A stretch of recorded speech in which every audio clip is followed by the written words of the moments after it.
বন্ধুর সাথে আসছিলাম, মানে হালকা একটু মনোমালিন্য হয়েছে দুজনের মধ্যে। মানে নিজেকে সামলাতে পারে না, কিন্তু গার্লফ্রেন্ড সামলানোর মতো দুঃসাহস দেখাতে কার্পণ্য করে। আপনি তো মনে হয় এসব খুব ভালো সামলাতে পারেন। এই দুঃসাহস দেখানোর সুযোগ পাইনি বা করিনি দেখি আমি আজকে সিঙ্গেল। আচ্ছা, আপনাকে দেখলে বা আপনার ব্যবহারে তো একবারও মনে হয় না। কাউকে দেখে এরকম জাজ করা উচিত না কিন্তু। আপনি কি আসছেন না চলে যাচ্ছেন? চলে যাচ্ছি। আচ্ছা আচ্ছা, আসছি তাহলে। হ্যাঁ হ্যাঁ ঠিক আছে, থ্যাংক ইউ। আচ্ছা শুনুন, চলুন আজকে আপনাকে তেহারি ট্রিটটা দিয়েই ফেলি। সত্যি সত্যি দিয়ে গেল?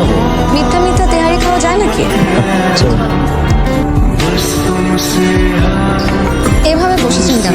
পড়ে যাবেন তো।